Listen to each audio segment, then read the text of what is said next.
রাধে রাধে, জয় শ্রীকৃষ্ণ। সকালটা শুরু হলো বাবা ভোলানাথের দর্শন দিয়ে। তো 8:30 বাজে একটু বাইরের দিকে এলাম, মানে একটু নিচের দিকে দেখছি যে কালকে রাতে বৃষ্টি হয়েছিল, তো রাস্তাঘাট ভিজে হয়ে আছে আর রৌদ্রের তাপটা বাপরে।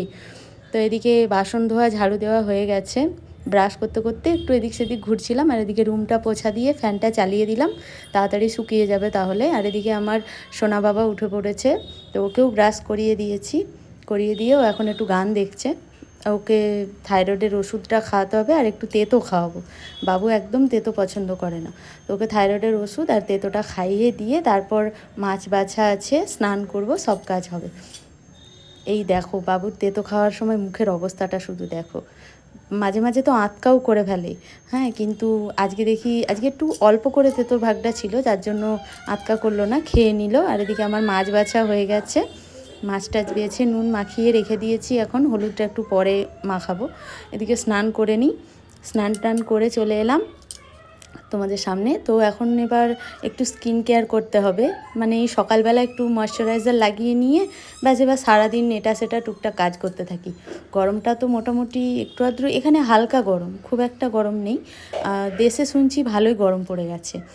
তো চলো এবার আমার সোনা বাবাদেরকে তুলতে হবে, আমার লাড্ডু গোপালকে, কানাইয়া গোপালকে উঠিয়ে ড্রেস ট্রেস চেঞ্জ করিয়ে ওদের এখানে স্নান করতে দিয়েছি। ওদেরকে ঘি ম্যাসাজ করে দিয়েছি আগে, ভালো করে ম্যাসাজ করিয়ে এখানে স্নান করতে চালু করে দিয়েছি, করাতে চালু করে দিয়েছি। এখানে লাড্ডু বাবা স্নান হয়ে গেছে, গা পুছিয়ে দিয়েছি, এখানে আমার কানাইয়া গোপাল স্নান করছে। তো ওদের স্নান হয়ে গেছে, ওদেরকে একটু আরতি করে সেবা দিয়ে আমার পুজো করে এদিকে নাস্তা টাস্তা করে নিয়েছি, নিয়ে এখানে ভাত বসিয়ে দিয়েছি। তো ভাতটা ফুটছে আর এদিকে আমার সবজিও সব রেডি হয়ে গেছে। এখানে ডাঁটা আলুর ঝোল হবে মাছ দিয়ে, আর কাঁচকলা ভাজা হবে। এদিকে মাছগুলো সব হলুদ মাখিয়ে করে রেডি করে তারপর ভাজতে চালু করে দিয়েছি। তো মাছ ভাজাটা করে নিয়ে আসলে বাবু একটু গরম গরম মাছ ভাজা খেতে ভালোবাসে, সেই জন্য একটু তাড়াতাড়ি করে মাছটা ভেজে নিয়ে ওকে একটু খাইয়ে দেবো, দিয়ে তারপরে তরকারি হবে। তখন বেশি কিছু তো না, শুধু একটা সবজি। এখানে আমার মাছ ভাজাও রেডি হয়ে গেছে, আর এদিকে কাঁচকলা ভাজাটা করে নিয়ে তারপরে ওর সাথে একটু বসবো, বাবুর সাথে।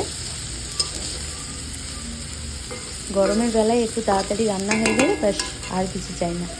এদিকে কাঁচকলা ভাজাও হয়ে গেছে, ওটাকে নামিয়ে রেখে দিয়ে এখানে ডাঁটার ঝোল বসিয়ে দিয়েছি। ডাঁটাটা একটু নেড়ে তারপর আমি রান্নাতে একটু কম মশলাই দিই, যে কোনো সবজিতে হালকা মশলা দিলেই খেতে ভালো লাগে। তো আমার ডাঁটার ঝোল ফুটে গেছে, এতে মাছগুলো দিয়ে একটু ঢেকে রেখে দেবো, একটু ফুটে গেলেই বাস এগুলোকে নামিয়ে দিয়ে বাবুকে স্নান করাতে হবে। আলু সেদ্ধ হয়ে গেছে, এবার এটাকে নামিয়ে দেবো। চলো কি